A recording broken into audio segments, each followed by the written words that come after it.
আমার তো যখন মুখ ফুটে কথাটা বলেইছে তখন তখন যাক, ওর একটু আলাদা, নিজেরা নিজেদের মতো করে সংসার করুক। আমি শুধু আমার তোকে একটা কথাই বলেছি, যেখানেই যাও বাপু আমাদের বাড়ির কাছাকাছি থাকতে হবে, যাতে আমরা সব সময় যোগাযোগ রাখতে পারি, যাতায়াতটুকু রাখতে পারি। অঞ্জনা রানীর মুখে খুব খই ফুটেছে না, খুব খই ফুটেছে। এই এই এই তুই কি যাবি লো, তুই কি যাবি? হ্যাঁ আমি আমি আমি তোকে এমনি করে কোলে নিয়ে যাবো। হ্যাঁ এমনি করে কোলে নিয়ে যাবো, এখানে আসতেই দেবো নি। হ্যাঁ আজকাল খুব সাহস বেড়ে গেছে। কিচ্ছু বলছি না, আমি সব কিছু দেখছি। কথায় কথায় বড় বৌদি নাম ধরে ডাকা হচ্ছে, কিচ্ছু বলছি না, সব খেয়াল করছি। কিন্তু এখন তো বলছি না, যখন বলবো না তখন কেঁদে আর ফুল পাবে। তুই আমার তুই আমার তুই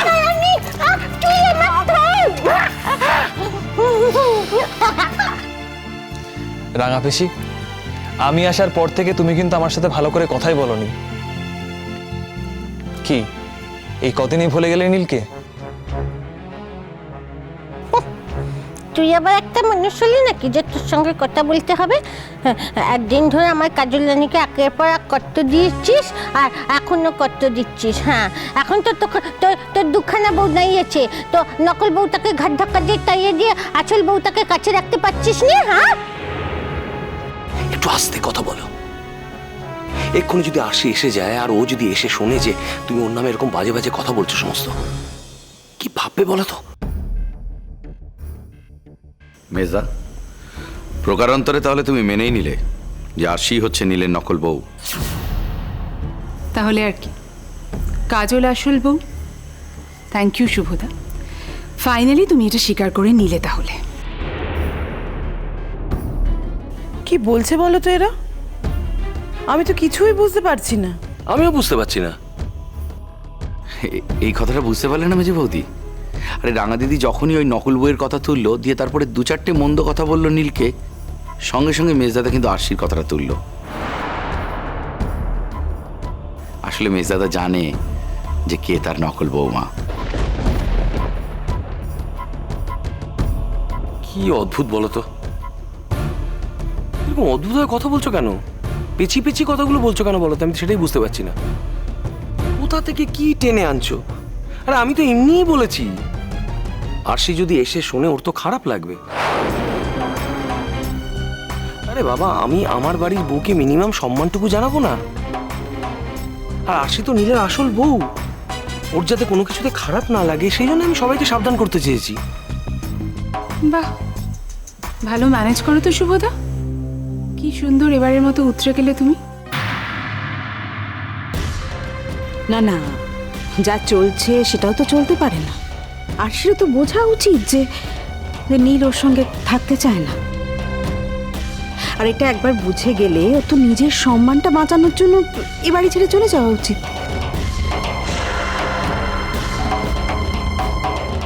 না, আমি এটা বুঝতে পারছি না, স্বামী স্ত্রীর সম্পর্ক তো বাইরে থেকে জোর করে কেউ তৈরি করে দিতে পারে না। ও যদি আরশিকেও স্ত্রী বলে মেনে নিতেই না চায়, তাহলে তো আমাদের কারোর কিছু করার নেই না। কিন্তু যাকে বউ হিসেবে দেখেছো সে তো নিজেই আর বউ হয়ে থাকতে চাইছে না, বল মা।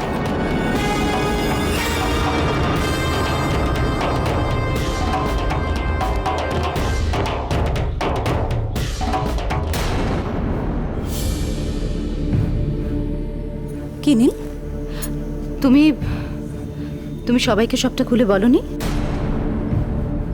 কালকে কাজলের কথাগুলো শুনেছে মনে হয়। ও তো সবসময় তকে তকে থাকে না, নিশ্চয়ই কানে গেছে ওর। কাজলের মতো এত বোকা আর নিজের পায়ে কুড়ুল মারার মতো আমি কাউকে দেখিনি। তবু যদি ঘটনাটা সত্যি হতো। তুই হেতা আছিস বলে, তোর মতো দেলসুগ্নি শাকচুন্নি হেতা আছে বলে ও এই ঘরে থাকতে চাইছে না। তুই এই ঘর থেকে বিদায় হ, দেখ ও কেমন আমাদের ঘরেতেই থাকে। হ্যাঁ শোনো নীল, এত কথা যখন উঠছে তখন এই ব্যাপারটার আগে মীমাংসা করা হোক। দেখো বাপি, মীমাংসা করার তো কিছু নেই। যার সঙ্গে সব সম্পর্কই শেষ হয়ে গেছে, সে যদি এখন এসে দাবি করে যে আজ থেকে আমি আবার তোমার বউ হলাম, এটা তো কখনো মেনে নেওয়া যায় না, তাই না? আর এটা কখনো কাজের কথাও নয়। তবে ঠিকই আছে, আমরা আমরা এতটা ইনহিউম্যান লোকজনও নই যে আমাদের কাজল রানী এখানে থাকতে চাইবে আর আমরা আমরা তাতে আপত্তি জানাবো।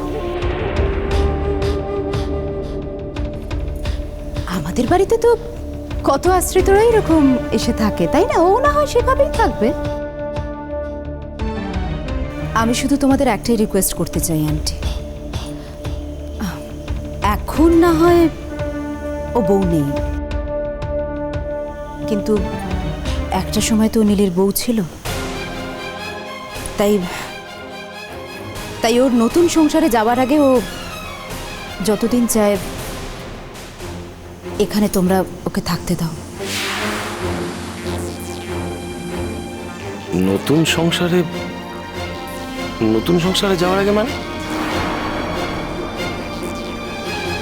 কিসের নতুন সংসার? কোন নতুন সংসার? ওর আবার কি নতুন সংসার? না না না, আমি আর কারোর মুখ থেকে কিচ্ছু শুনতে চাই না। আমি নীলের কথাটা নীলের মুখ থেকে শুনতে চাই। নীল বল না বাবা, কি চাস তুই? এতদিন তো জানতাম তুই শুধু কাজলকে চাস, আর কাউকে নয়। আমাদের জানাটা কি ভুল হলো তবে? হ্যাঁ,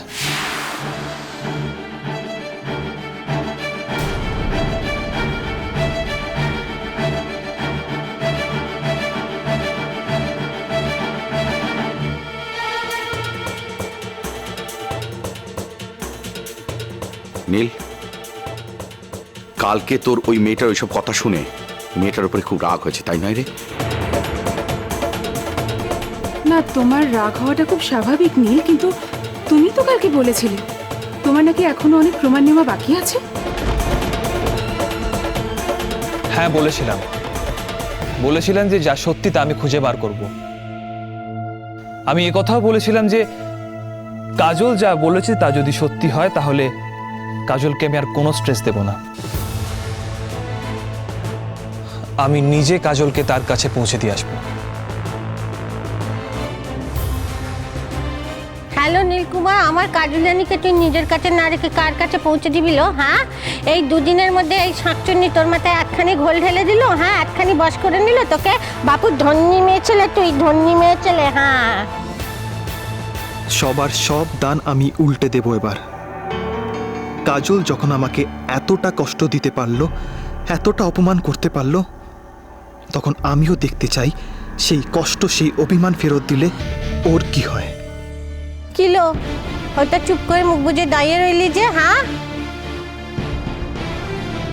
তোমরা ওই বটে বসে গল্প করছো, আর এই সময় তো বাড়ির সবাই চা খায়, তাই আমি ভাবলাম চাটা করে নিয়ে আসি। চাটাই রাখতে এসেছি বড় মা, রেখে চলে যাব। আরে কাজল, তুমি এরকম পরের বাড়ির মতো আচরণ করছো কেন? তুমি এসো আমাদের সঙ্গে, সবাই আমরা একসঙ্গে চা খাবো। তো চা খাই না আরশি দিদি, মোর কথা ভেবো না। ভাবছি দিন 15 পরে উই উইল স্টার্ট। মোটে দিন 15 থাকবি এখানে?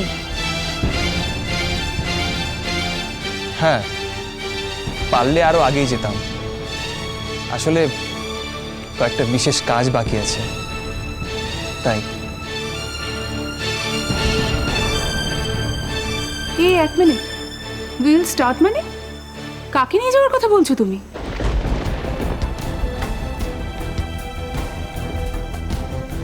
যাকে নিয়ে যেতে পারি।